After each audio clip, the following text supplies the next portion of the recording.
Bonjour à tous. Dans ce nouveau tutoriel, nous allons voir comment gérer une collision entre un objet rigide et un corps souple à l'aide de MoGraph et de Clotilde, donc comme dans l'exemple que vous avez là.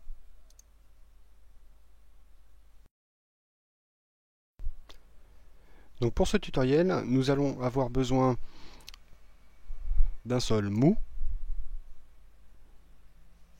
d'un sol dur et d'une sphère. Donc nous allons prendre nos deux sols déjà que nous allons agrandir comme ceci. Donc je vais renommer celui-ci dur, celui de dessous mou. Je descends le sol dur un peu en dessous du sol mou. Donc la hauteur de laquelle je descends va déterminer la profondeur de l'empreinte laissée par la sphère. Je vais ensuite ajouter un objet cloneur à ma sphère. Donc pour ça, j'appuie sur la touche Alt et ensuite dans mon menu MoGraph, je clique sur Objet cloneur. Et comme vous pouvez le constater, mon objet cloneur est placé directement en parent de ma sphère.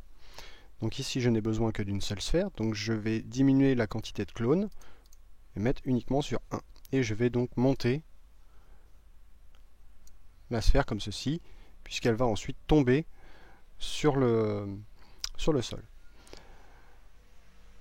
Mon sol mou, lui, sera en fait un tissu Clotilde, donc je vais avoir besoin de l'éditer et lui ajouter ensuite une propriété Clotilde tissu. Mon sol dur, lui, va recevoir une propriété Clotilde collision, de même que mon objet cloneur. Donc je duplique en fait avec la touche CTRL cette propriété. Ensuite, je vais ajouter sur mon sol dur également une propriété MoGraph, corps rigide, que je vais également dupliquer sur mon objet cloneur. Et enfin, mon objet cloneur va lui en plus recevoir une propriété cache MoGraph de manière à précalculer l'animation. Il me reste à paramétrer les propriétés de tissu de mon sol mou. Donc je vais déjà régler la gravité à 0 pour ne pas que mon sol tombe. Et ensuite, régler la traînée globale à 100% pour qu'il soit plus rigide. Et enfin, dans les propriétés du tissu, je vais tout mettre à 0.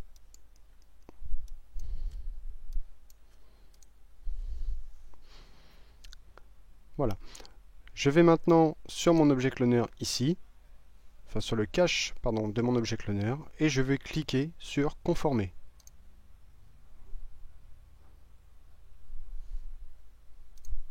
Voilà. Donc si je mets en lecture, voilà ce qui se passe pour l'instant.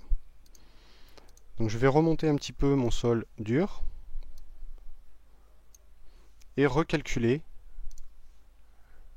le cache MoGraph.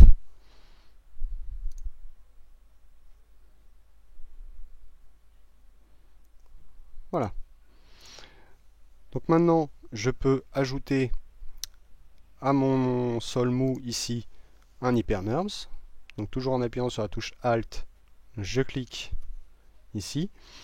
Et donc, si je rappuie maintenant sur lecture, j'aurai un sol mou qui sera, dont le lissage sera plus doux. Bien.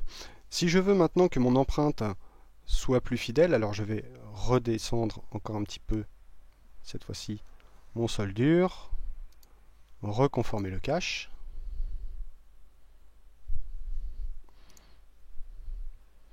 Donc si je veux que mon empreinte soit moins progressive, donc plus franche et qu'elle épouse un petit peu plus le contour de la sphère, je dois augmenter la subdivision de mon sol mou. Donc ici, je peux choisir par exemple fonction, subdiviser, OK. Donc là, j'ai une subdivision augmentée. Je recalcule bien entendu le cache MoGraph, donc vous voyez que c'est un petit peu plus long.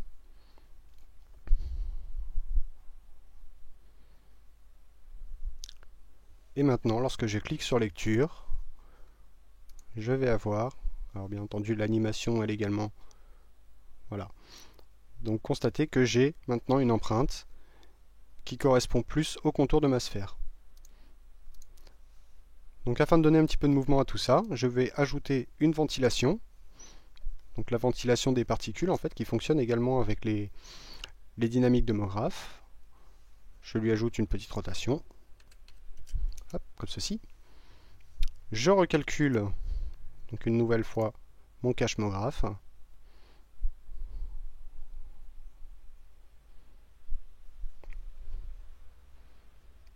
Voilà qui est fait. Et donc maintenant je clique sur lecture. Et donc vous voyez que ma sphère est poussée par mon ventilateur et laisse une jolie empreinte sur le sol mou. Alors rien ne vous empêche à ce stade maintenant de masquer à la vue et au rendu le sol dur qui n'a pas besoin d'être visible. L'effet fonctionnera tout aussi bien. Voilà, merci d'avoir suivi ce tutoriel et à très bientôt.